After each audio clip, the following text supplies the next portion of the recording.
1º de março de 2016, seleção brasileira não joga bem no Paraguai, mas arranca empate nos acréscimos. Resultado deixa Brasil fora da zona de classificação para a Copa. Depenar o Gavião em Itaquera, coisa que ninguém até agora conseguiu neste Campeonato Paulista. Mas a macaca tá nervosa. Vai que... Contra a Ponte Preta, hoje à noite em Itaquera, 8 reservas querem provar a Tite que podem ser titulares. Com o retorno de titulares, São Paulo enfrenta o Linense de olho na próxima fase do Paulistão.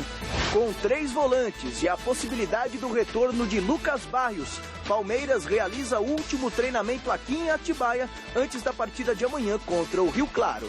E ainda as notícias do Santos e os preparativos para o clássico entre Vasco e Flamengo pelo Campeonato Carioca.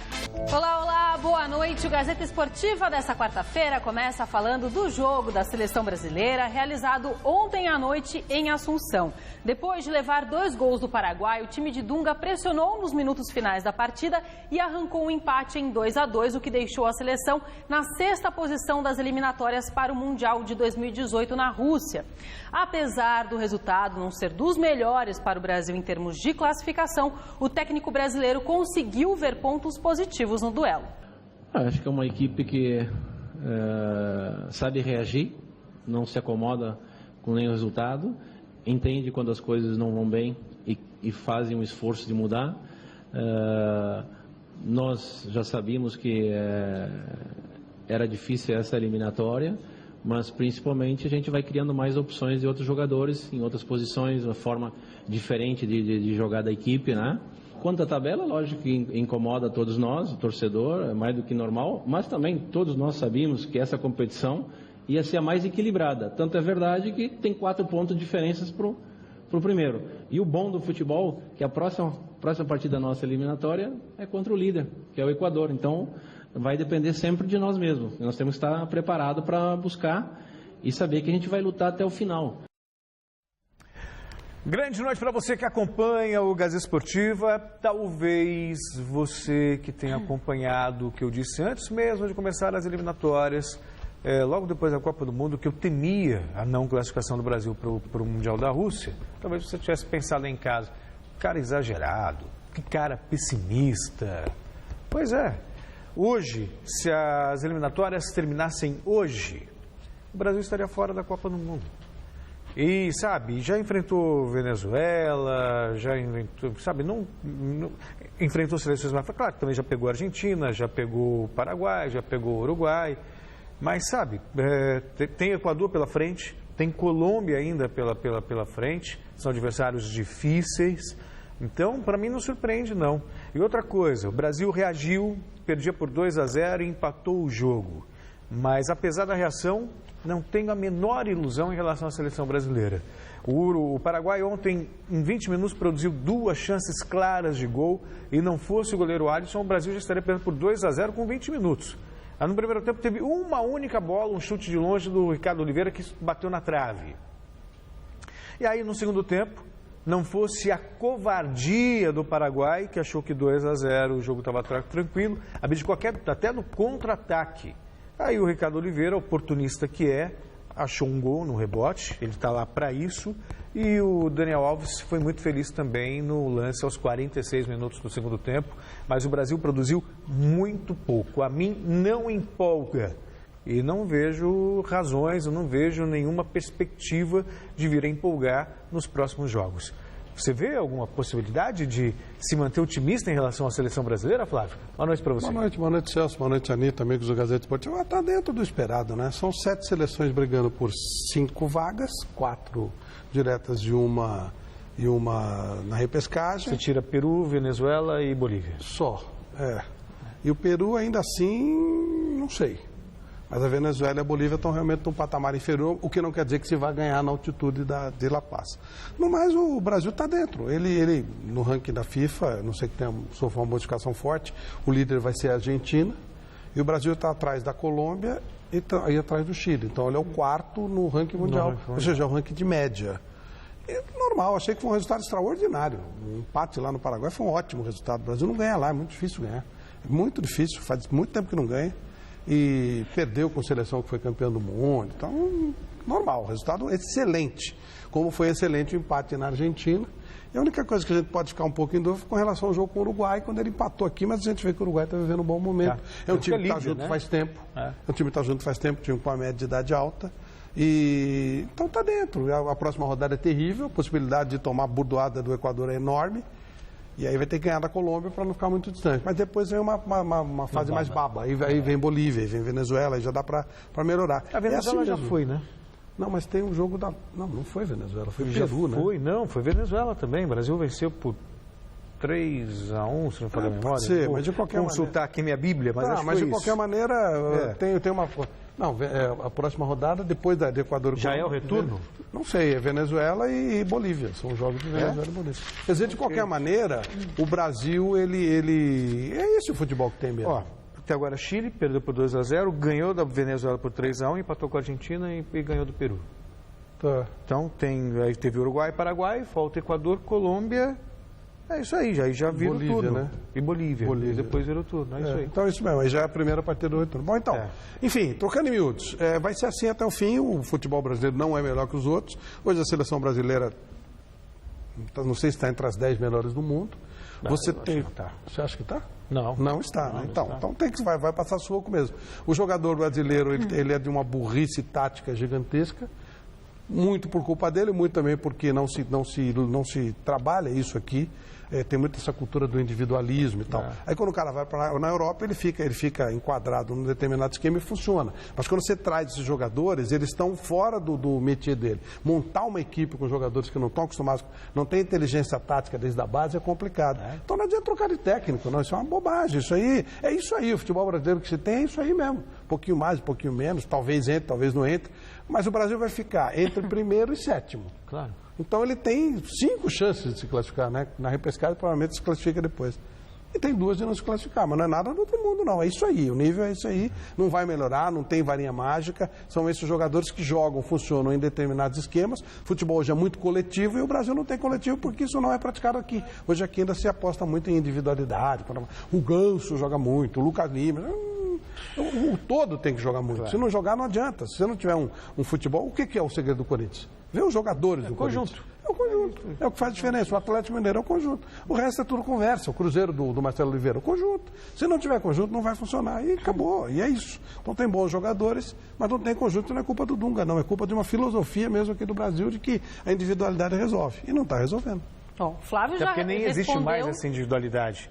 Né? Já foi o tempo que você tinha 5 melhores do mundo da seleção, você tem 3 individualidades do mundo inteiro, né? Você tem Neymar, Messi e Cristiano Ronaldo, e o Messi não funciona na seleção da Argentina e o Cristiano não funciona na seleção... E o Neymar não funciona na seleção brasileira. Claro, porque eles estão acostumados a jogar num todo, num conjunto. Quando você traz para a individualidade, não funciona. Pode esquecer. Hoje o futebol é coletivo. Isso é Guardiola, é o básico, desde 2009. Só que no Brasil não se viu isso ainda.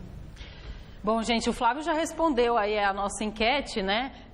Se trocar o técnico da seleção brasileira resolveria. Então, convido você aí de casa no gazetesportiva.com. Depois desse empate e a 6ª colocação nas eliminatórias, Dunga deve permanecer no comando da seleção brasileira? Sim ou não? O resultado eu dou no fim do programa de hoje. E aí, Eu acho que tem que permanecer, sim. Eu vou ser bem claro. Vamos imaginar, o Tite é o melhor nome hoje, o mais cotado, blá, blá, blá. Aí você leva o Tite para a seleção brasileira. Ele não vai conseguir, num curto prazo de tempo, fazer na seleção o que ele faz no Corinthians. Nem no longo. No longo, talvez. Por quê? Porque, exatamente, o jogador chega na quinta, se apresenta na quinta para jogar, sei lá, no domingo. São 3 dias de treino. Olha, eu acho que com 3 dias de treino, você não consegue dar um padrão. A troca do Dunga pelo Tite só serviria para uma coisa, para ferrar o Corinthians. E o próprio Tite. Né? Porque aí o Corinthians ia repor alguém, ele tem um sistema de trabalho, e aí ele ia começar a ser chamado de burro na seleção, aquela coisa toda, iam querer que ele fizesse um milagre, não dá para fazer, e pronto, ia ficar nisso. Então deixa como É diferente, se você pega o contrato do Tite e fala assim, temos um projeto para 8 anos, né? Visando, vamos imaginar, a Copa do Mundo do Catar de 2022. Então vamos fazer uma renovação e você vai... Mas alguém tem paciência aqui? Se perder Mas 3 jogos... Mané que está na presidência da CBF, um abraço. esse manezão que está aí, ele nem sabe que a Copa tem no Catar. Ele não sabe nem o que é futebol. Um Zé Mané, puseram um coió lá, como é que vai ter plano de não sei o quê? Esquece. Dito que fica no cantinho dele, que ele está muito bem onde ele está. Tanto que o presidente da FIFA veio para a América do Sul e nem veio conversar com ninguém da CBF, não tem com quem conversar. Professor, o cara que o chamou de... Como é que ele chamou? Gianni, ele chamou de Giannini, chamou o cara de violão. Está por dentro. Eu não quero rir, não quero ser desrespeitoso, mas olha o nível que está o futebol brasileiro. Como é que tem que ser desrespeitoso? Se ele não quer ser desrespeitado, ele que ficasse lá no cantinho dele. No momento ele já é um senhor, né? Mas tá aí enchendo o saco. Então, vai para casa. Outros 4 jogos completaram a 6ª rodada das eliminatórias. A Colômbia recebeu em Barranquilha o até então líder Equador e venceu por 3-1. Em Montevidéu, o Uruguai assumiu a ponta da tabela ao bater o Peru por 1-0. Em Córdoba, a Argentina pulou para a 3ª posição das eliminatórias ao passar pela Bolívia por 2-0. E em Barinas, região central da Venezuela, o Chile visitou os donos da casa e goleou em 4-1. A vitória fez os chilenos subirem 2 posições. Agora eles ocupam a 4ª posição. Você vê, são seleções que estão à frente do Brasil. Chile, Argentina, Uruguai, Colômbia e Equador. Não se discute isso. O Brasil está ao lado do Paraguai. São do mesmo nível. São só 7 seleções do mesmo nível. E você disse bem, o próximo jogo do Brasil é contra o Equador. O Equador e Equador. Pois é. E depois contra a Colômbia aqui no Brasil, que eu não sei onde é que vai ser o jogo. Preparem o coração de vocês. Não vai ser nada fácil. E você aí de casa, acompanhe o Gazeta Esportiva nas redes sociais. O nosso endereço no Twitter é twitter.com/Gazeta Esportiva. No Facebook, Gazeta Esportiva. E para rever os programas, acesse o site da TV Gazeta. O endereço é tvgazeta.com.br. Jogos Olímpicos. O vôlei é uma das grandes esperanças de ouro para o Brasil nas Olimpíadas do Rio de Janeiro. Depois de um ano frustrante e marcado por lesões, o central Sidão do SESI está de olho na disputa dos Jogos para realizar um sonho e apagar a memória ruim da decisão em Londres em 2012. Adriano Dolfi, nosso repórter, conversou com exclusividade com o jogador.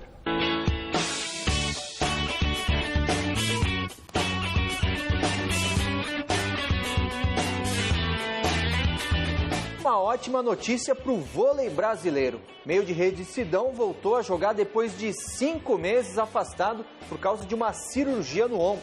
E ajudou ainda a equipe aí, o SESI, a se classificar nos playoffs, né, Sidão? Pois é, voltei com o pé direito, né? A gente costuma brincar, isso é importantíssimo.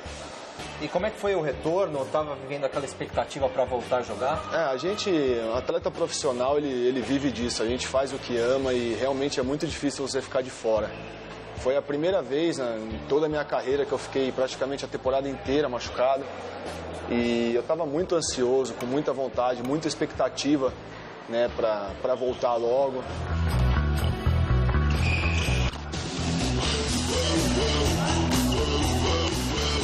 A pergunta que todo torcedor, todo fã de vôlei aqui no Brasil faz: dá tempo ainda para o Sidão disputar uma Olimpíada? Com certeza, eu estou muito confiante. Já estou voltando aí, eu acho que daqui a um mês e meio, eu acho que eu já vou estar muito melhor do que eu estou hoje.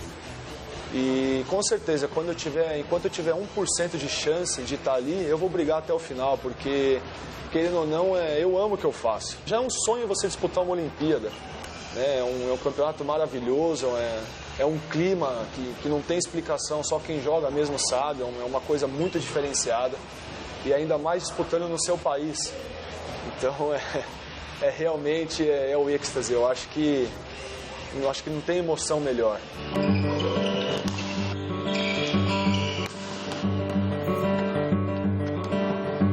Claro que uma medalha de prata a gente nunca pode desprezar, né, Sidão? Com certeza. Mas aquela derrota ficou engasgada naquela Olimpíada? Não só para mim, mas eu acho que todos que estavam ali e todos que estão fazendo parte da seleção hoje também, que não estavam ali, mas estão presentes hoje, a gente conversa bastante sobre isso. Foi uma coisa que realmente ficou muito engasgada, foi uma coisa que realmente, assim, literalmente tiraram a medalha da nossa mão. estava ganhando de 2-0, ganhando o terceiro set, acho que 3 ou 4 pontos de diferença. Foi uma coisa assim, não tem explicação. Para mim, foi uma das piores coisas que já aconteceu na minha vida. Com certeza a prata veio. Eu agradeço muito a Deus por estar ali naquele momento. Mas a gente quer o ouro mesmo, não tem jeito. Eu sonho muito com isso, é um sonho meu pessoal. E eu tenho certeza que não só eu, mas como toda a seleção pensa muito naquela derrota para não deixar isso acontecer novamente.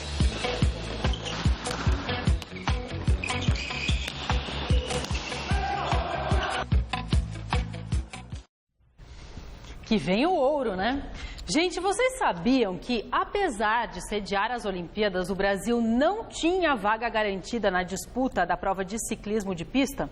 Pois bem, nosso país está de volta a essa prova depois de 24 anos, graças a Gideone Monteiro. Conheça a história de superação desse atleta cearense na videoreportagem de Renata Falzoni e Murilo Azevedo. Este é Gideone Monteiro, de apenas 26 anos de idade, que acaba de conquistar uma vaga para Rio 2016 no ciclismo de pista. Há 24 anos não tínhamos um representante na modalidade disputada em um velódromo. E essa vaga foi garantida na raça. Não foi um presente por sermos país sede. Ainda está caindo a ficha, né, de tudo que está acontecendo. E são 24 anos que o Brasil não faz parte. Poder fazer parte dessa história, ter chegado aqui foi muito importante. E eu espero chegar no Rio, chegar competitivo e, enfim, quero também estar brigando lá.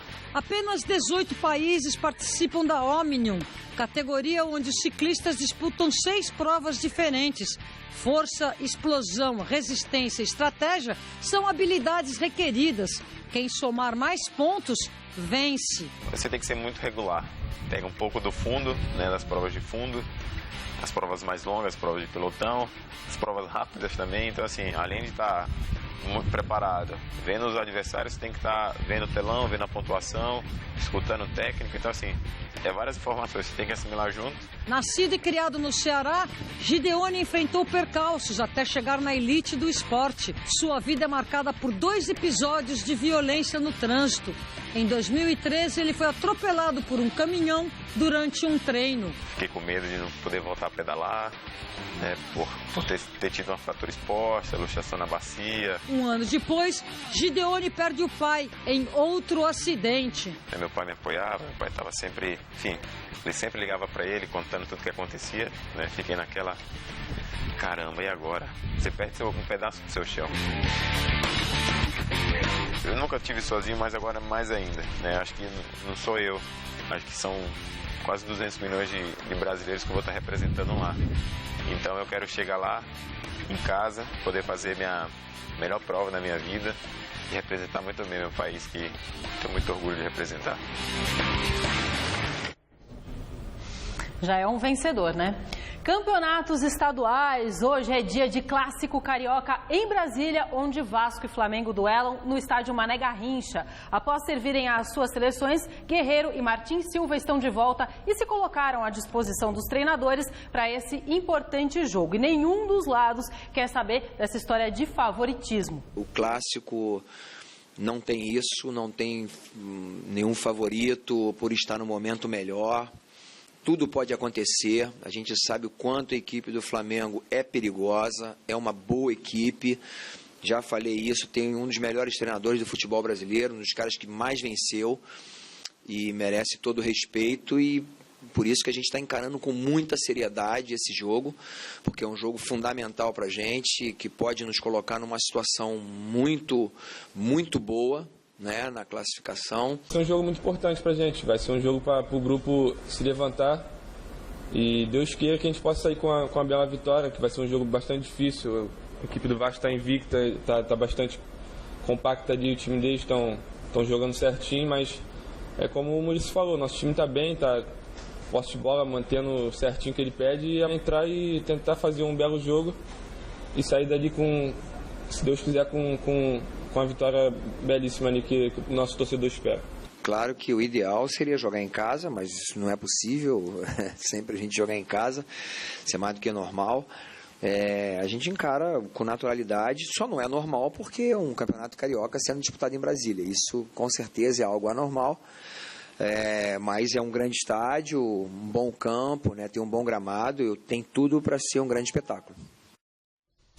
O poço em que a Portuguesa se meteu parece não ter fundo. Lutando contra o rebaixamento no Campeonato Paulista e sem treinador depois de demitir Ricardinho, a Lusa agora também está sem presidente. Essa notícia em detalhes você encontra no site GazetaEsportiva.com.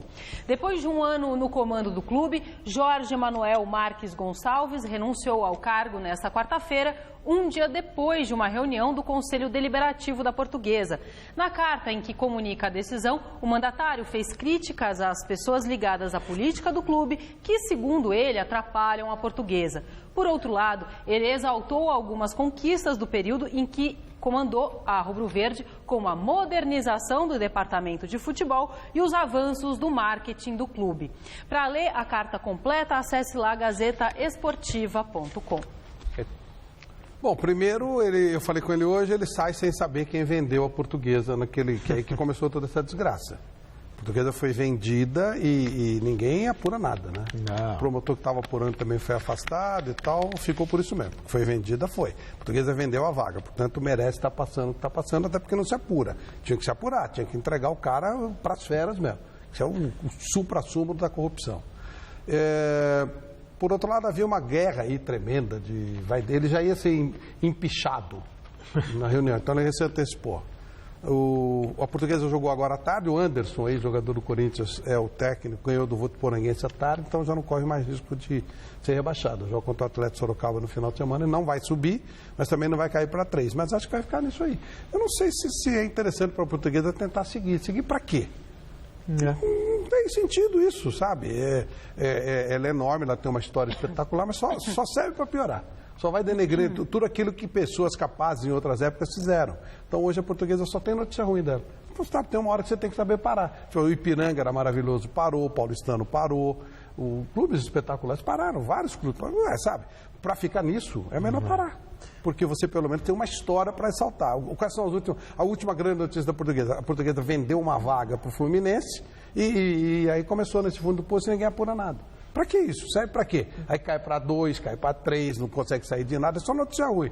Então tem uma hora que é melhor, sabe? Tem um patrimônio interessante, que estão loucos para vender e dividir a grana também. Tem mais isso aí, né? Então, sabe, gente, tem uma hora que talvez seja mais inteligente. Assume, né, logo. Para de uma vez e acabou. Vai fazer o quê? Os portugueses não conseguem renovar a torcida, porque o filho não torce para o time, porque o time só dá esse tipo de vexame. Sabe, eu sempre gostei muito da Portuguesa, meu filho jogou lá, ganhou título lá, meu filho é campeão jogando com a Portuguesa. Sempre vi a Portuguesa, comecei a cobertura no jornal Gazeta Esportiva, na Gazeta Esportiva, cobrindo a Portuguesa, o tempo de Otto Glória, de Enéas, Guerreiro, time de cá. Agora, só isso aí, para que isso? Não tem sentido, você estraga aquilo que os outros fizeram e quem está aí parece que não tem capacidade de mudar nada, não, só de piorar. E a Portuguesa era considerada grande, né? Eu jogava com o Corinthians, com o São Paulo, Palmeiras, status de clássico. Claro. Né? Quer dizer, o time já foi campeão paulista, disputou final de Campeonato Brasileiro, e não muito tempo, em 96 disputou final do Campeonato Brasileiro. Tem uma coisa que hoje não se exalta, mas na época era muito importante, era fita azul, você rodava pela Europa e voltava com vários títulos, sem perder. A Portuguesa ganhou 2 ou 3 vezes. Ganhou o Rio São Paulo, ganhou o Brasileiro, ganhou tudo. Agora, e aí você porcaria para quê? E aí você vê o que faz as péssimas gestões. Né? Quer dizer, você vê, como aconteceu com o Guarani também, que foi campeão brasileiro e tudo mais. Tinha Zé Roberto, Zé Maria, Ricardo Oliveira jogou por lá, tanta gente. Cadê o dinheiro? Venderam todos. Mas vendeu e fala da Lei Pelé, jogador. Foi antes da Lei Pelé, foi cadê? Antes da Lei Pelé, tinha a Dena, tinha sabe? Dá para fazer uma lista de grandes jogadores que passaram por lá e a Portuguesa vendeu e, quer dizer, não se justifica essa situação de penúria da Portuguesa. Sabe, fruto de péssimas gestões. Pessoas que foram para o clube não com o intuito de fazê-lo crescer, mas de fazer crescer o próprio patrimônio. Que não é uma coisa só da Portuguesa. Não, claro que não. A margem da Portuguesa era menor, ela sentiu mais esse negócio. Agora, coroou quando o Guarani, ela passou a vaga dela para o Fluminense. O Guarani também é outro que não faz muita diferença. Espetacular. Aí foi... Sabe, e temo que aconteça realmente o pior, que a Portuguesa acabe. É uma pena, mas o risco é muito grande. A antepenúltima rodada do Paulistão já começou na tarde dessa quarta-feira. O Água Santa, que vinha de goleada sobre o Palmeiras no final de semana, apenas empatou com o Ituano em 0-0. Nesse momento, 15 de Piracicaba duela com o Botafogo de Ribeirão Preto e o time de Ribeirão Preto vai vencendo por 1-0. O Água Santa achou que era molezinha toda hora, né? Tá vendo? Porque agora o bicho pegou, cara. Holy Water. Às 7h30 rolam mais 3 partidas. O Linense recebe o São Paulo em Ribeirão Preto, no estádio Anísio Adá. O Oeste joga com o Audax em Itápolis, no estádio dos Amaros. E o Capivariano enfrenta o São Bento na Arena Capivari. Às 9h45 é a vez do Corinthians jogar com a Ponte Preta do Flávio na Arena em Itaquera. Amanhã, mais 4 partidas fecham a rodada. São Bernardo e Mojimirim, às 5 da tarde, no estádio 1º de Maio, no ABC Paulista. Palmeiras e Rio Claro, às 8h30, no Pacaembu. E no mesmo horário, Red Bull e Novo Horizontino no Moisés Lucarelli. E Santos e Ferroviária, às 9h30, na Vila Belmiro.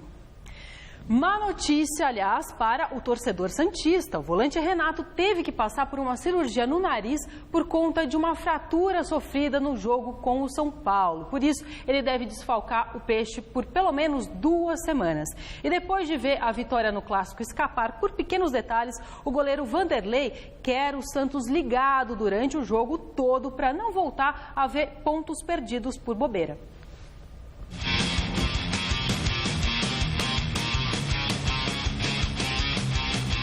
A gente vem de um resultado em casa que a gente não esperava para o São Paulo, né? A gente tinha o jogo nas mãos, acabou tomando um gol no finalzinho ali. Mas a gente tem que vencer as 3 próximas partidas, né? Como eu disse, o São Bento está na nossa frente, né? E a gente precisa trazer também essa próxima partida, essa próxima fase para Vila Belmiro, né? Que é onde a gente é muito forte e tem chances maiores de sair vencedor. No clássico contra o São Paulo, apesar da dificuldade de ter vários jogadores fora, a nossa equipe fez uma boa partida e merecia a vitória, né? Só que a gente sabe também que futebol não é assim, né? Nem sempre você vai conseguir vencer mesmo jogando bem. A gente tem que levantar a cabeça e procurar vencer esses 3 próximos jogos que eu tenho certeza que vai nos dar vantagem lá na frente. Mas a gente sabe que o Campeonato Paulista também é um campeonato difícil, né? Tem os 4 grandes e, como eu disse anteriormente, as equipes do interior estão muito fortes, né? A gente tem que estar concentrado o tempo todo ali e não errar mais, né?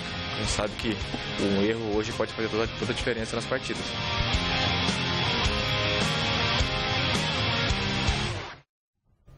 E o Palmeiras fez agora à tarde o último treino em Atibaia antes do confronto com o Rio Claro amanhã no Pacaembu. O repórter Felipe Esboril está nesse momento no hotel em que o Verdão está hospedado e traz todas as notícias aí do dia. Boa noite, Esboril.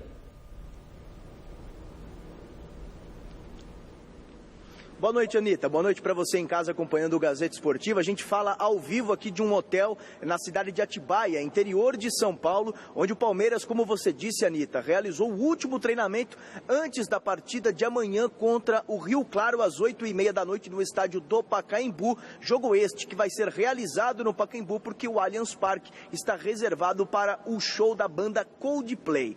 O Palmeiras, que treinou na tarde de hoje, desta quarta-feira, e ficou o sol por boa parte do tempo aqui em Atibaia. Depois caiu uma chuva torrencial, por isso que a gente está até num ginásio aqui que fica próximo ao campo onde o Palmeiras treinou, para se proteger da chuva mesmo, porque caiu o mundo aqui em Atibaia. O técnico Cuca deve fazer algumas alterações em relação ao time que perdeu para o Água Santa ou Holy Water, né? Como disse o Flávio Prado. 6 alterações devem acontecer. Lucas, Edu Dracena, Roger Carvalho, Thiago Santos, Eric e Rafael Marques deixam a equipe titular. E aí o técnico Cuca faz alterações, ganhou o retorno de Barrios, que estava com a seleção paraguaia, e quem concedeu entrevista coletiva aqui foi o atacante Alexandro, que não vai ser titular amanhã. O Cuca despista a imprensa, mas pelo que a gente pôde notar, o treino fechado nesta quarta-feira, o Alexandro não deve ir para o jogo.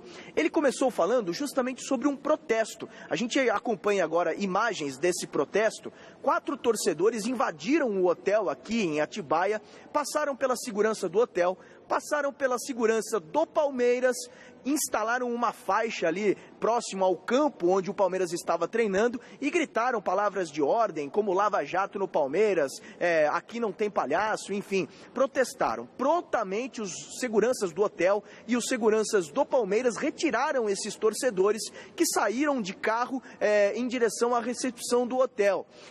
O Alexandro falou sobre esse protesto moderado, pequeno, 4 torcedores, e falou que eles estavam a fim de aparecer.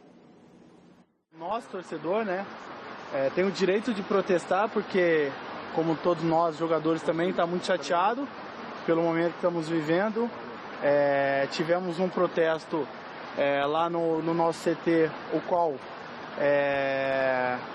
nós tivemos uma conversa com a torcida da Mancha, né? O qual nós conversamos e podemos passar para eles aquilo que nós achamos e aquilo que eles acham. Mas é lógico que um protesto como esse aí, eu acho que eles usaram a frase errada, né? Não somos palhaços. Eles são palhaços, né? Porque, para mim, um protesto desse é cara que quer aparecer, de repente é um cara que nunca foi numa televisão, e vocês, na verdade, acabaram dando aquilo que eles queriam, é aparecer na televisão.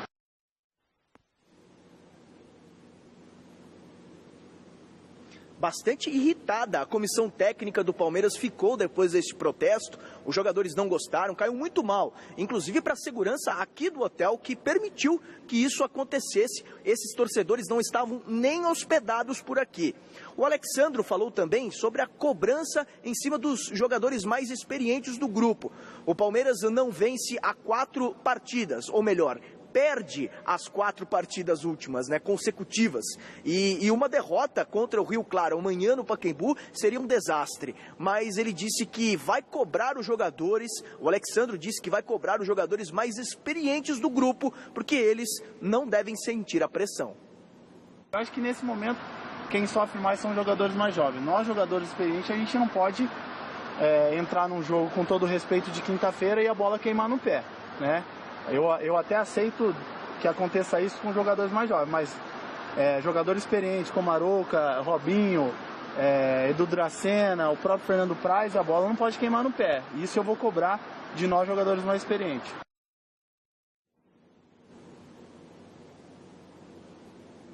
O Palmeiras deve entrar em campo amanhã contra o Rio Claro com Fernando Praz no gol, Jean saindo do meio-campo, indo para a lateral direita, Thiago Martins na zaga ao lado de Vitor Hugo, que retorna depois da concussão cerebral que ele teve contra o Audax, uma pancada na cabeça, ele está recuperado. Na lateral esquerda, o Egídio.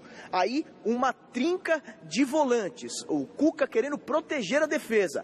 Arouca, Matheus Salles e também Robinho fazendo o papel de volante. Na frente, Gabriel, e o Gabriel também como volante. Esses são os 3 volantes, o Gabriel, o Arouca e o Matheus Salles. O Robinho no meio-campo, na frente, o Gabriel Jesus e o Lucas Barrios, como eu disse, retorna da seleção paraguaia. Essas as informações do Palmeiras. Amanhã, todos os detalhes dessa partida ainda dentro do Gazeta Esportiva. Combinado, Anitta? Combinado. Esboril, bom descanso. Obrigada. 3 volantes contra o Rio Claro. Olha que ponto nós chegamos. Tá feio mesmo, né? Fazer o quê? Tá feia a coisa, né? Não, agora, o Flamengo tá perdendo para ele, né? Então ele precisa se blindar. É isso que está acontecendo. A gente trabalha com esporte, eu tenho muito orgulho de trabalhar com esporte. Que fique bem claro isso. Mas até agora eu não consigo entender o país pegando fogo. Você tem mais de 2/3 dos nossos políticos com processo, com tudo mais. O que leva um cidadão, em vez de protestar contra o país, contra tudo que está acontecendo, ir lá no treino do Palmeiras, um lugar que é fechado, que é privado, para pedir lava-jato no Palmeiras? Sabe, não entra na minha cabeça. Eu não quero subestimar a paixão do torcedor pelo time. Tinha um artigo que vadiagem era crime. E tiraram isso, né? Não é mais. Então agora tem de vagabundo no mundo. Não entra na minha cabeça o que leva o cidadão a fazer isso. Deixa quieto, mas não muda nada. E a maior prova disso é que quando os marginais aqui da uniformizada entraram aqui, tomaram de 4 do Holy Water, né? Então não quer dizer nada. Não quer dizer nada. Simplesmente não muda nada, não cheira nem fede. E o Palmeiras tem que se blindar, ele tem que tomar conta dele mesmo, porque eles estão perdendo sozinhos, estão perdendo para eles mesmo. Então, daqui a pouco vai jogar com 2 goleiros. Mas é verdade. O Palmeiras está perdendo para ele mesmo, gente. Está perdendo para ele mesmo. Você acha que o Palmeiras pode perder de 4-1 do Água Santa, pô? Imagina. Pode perder do Linense em casa. Não é só do Água Santa. Perdeu do Red Bull, perdeu do Audax, perdeu... Mas o Red Bull e o Audax ainda são um time ajeitado e tal. Pelo amor de Deus. Se bobear amanhã, perde também. Mas perde para ele mesmo. O Rio Claro não vai ter nada a ver com a história. Se perde de água, imagina para Rio, né? Empatou na Bacia das Almas com o São Bento. Você tá cheio, cara. Você veio metralhando, Flávio. Hoje o Flávio veio com um monte pronta já. O São Paulo entra em campo daqui a pouquinho, às 7h30, contra o Linense, fora de casa. Sem perder a 5 jogos, o técnico Edgardo Balsa vai contar com o retorno de importantes peças para esse elenco. A reportagem é do Felipe Esboril. O São Paulo enfrenta o Linense, hoje em São José do Rio Preto. O tricolor segue em busca da 5ª partida sem perder.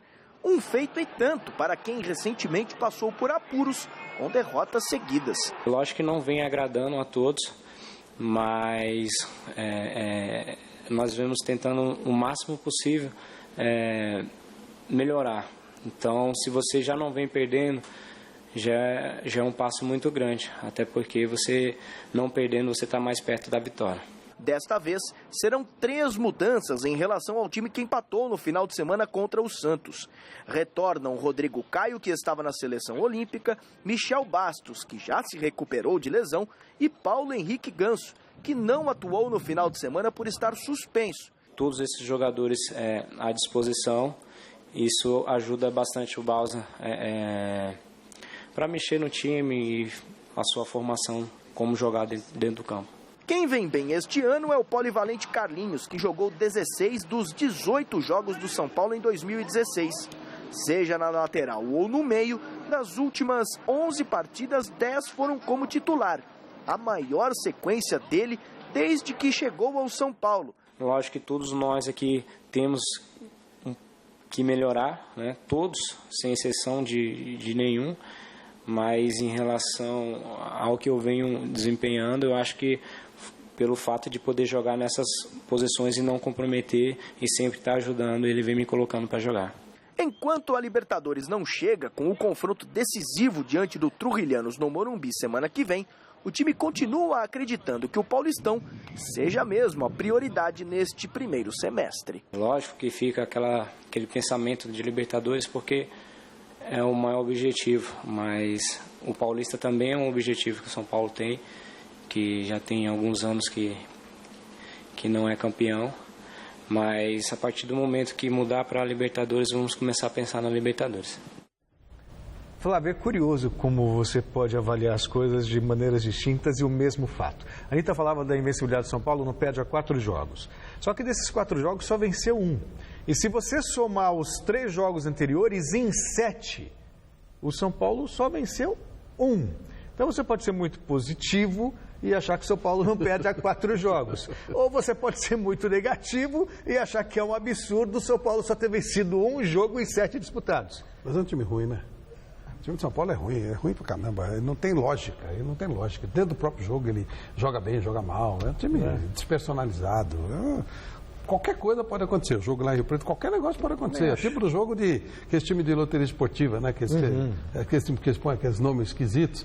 Você não sabe que os times... Não dá para saber. Não dá para saber, é uma incógnita. Não dá para saber. Realmente é um time ruim pra caramba e totalmente irregular, psicologicamente fragilizado. Se bem que volta Rodrigo Caio, volta o Ganso, volta o Michel Bastos. Eles estavam todos jogando nesses 7 jogos aí que você falou. Depois de um começo de ano ruim, a Ponte Preta vem se recuperando nas últimas rodadas do Paulistão. E hoje à noite, contra o Corinthians em Itaquera, a Macaca quer vencer para continuar sonhando com uma vaga nas quartas de final. Só que isso requer fazer algo que ninguém conseguiu até agora. Alexandre Silvestre explica melhor essa história. Depenar o Gavião em Itaquera, coisa que ninguém conseguiu até agora neste Campeonato Paulista. O Corinthians em casa é imbatível, mas a Macaca está nervosa. Uma vitória é o sonho do time de Campinas para se afastar definitivamente da zona do rebaixamento e morder uma vaguinha na próxima fase.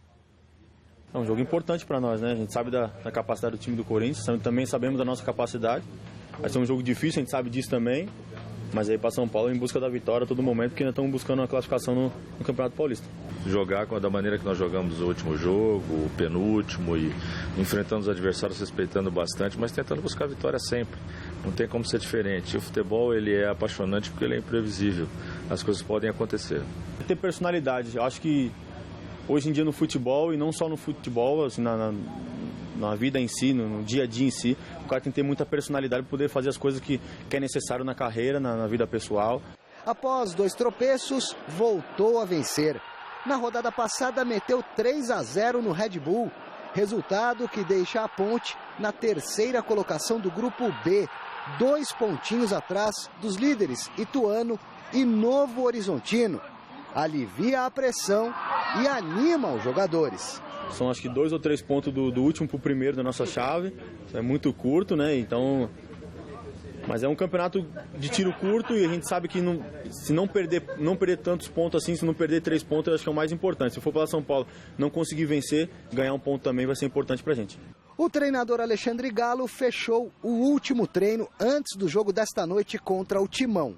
A Ponte Preta só tem um desfalque em relação ao time que vinha jogando. Taiberson, suspenso. O Rainer teve um tempo fora, ainda estamos fazendo essa escolha, até para não facilitar tanto a vida do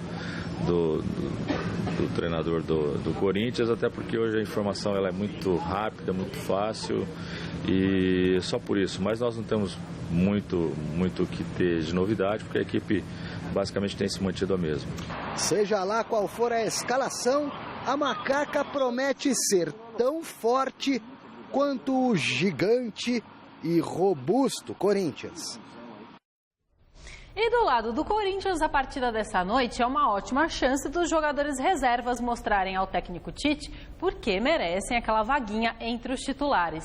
A reportagem é do Fernando Gavini.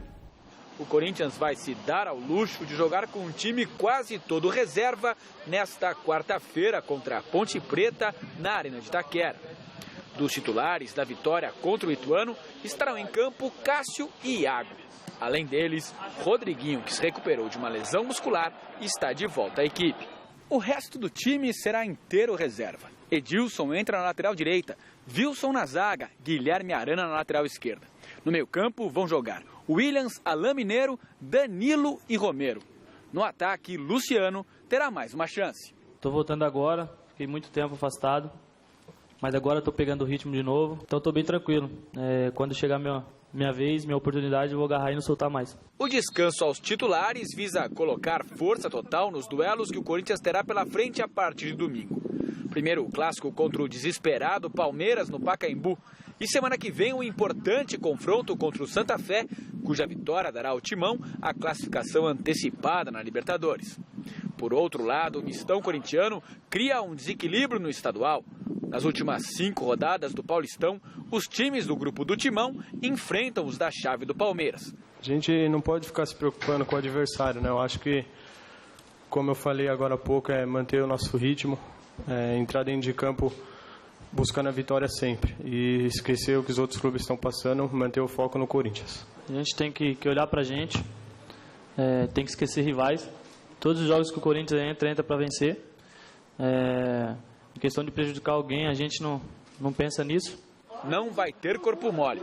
A escalação dos reservas não significa que o time vá perder para a Ponte e assim prejudicar o rival.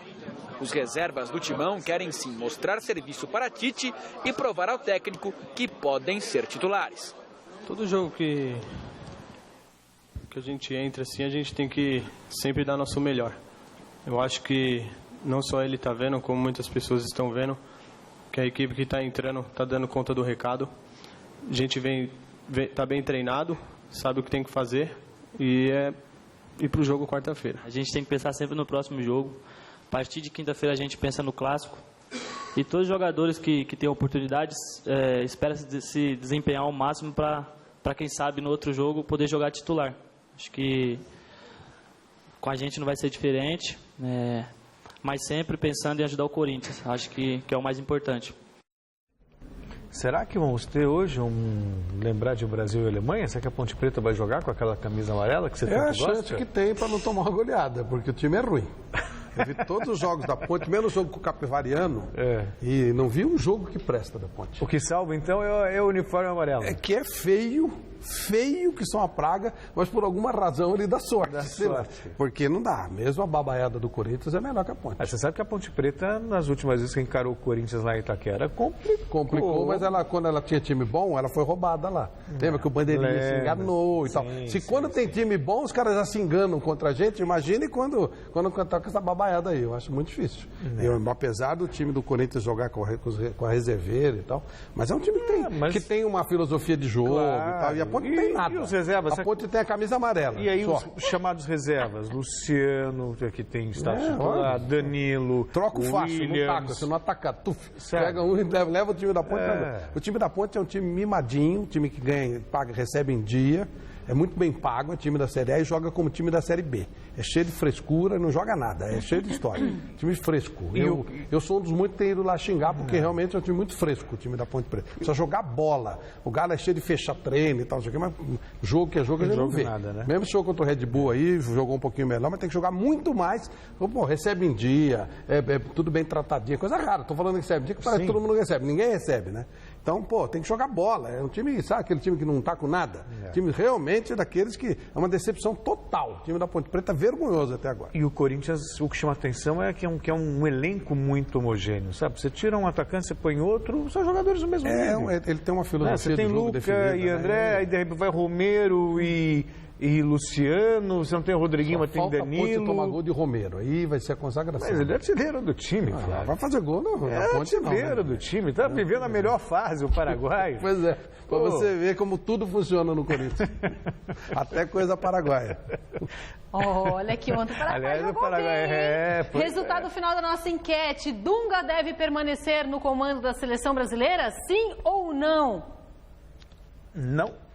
Não, 83%. É a torcida dos outros que quer tirar o título do Corinthians. O programa de hoje fica por aqui. A gente volta amanhã às 6 horas da tarde. E o Celso? No Jornal da Gazeta daqui a pouquinho. E já fica o convite pro Mesa, domingo. Tchau.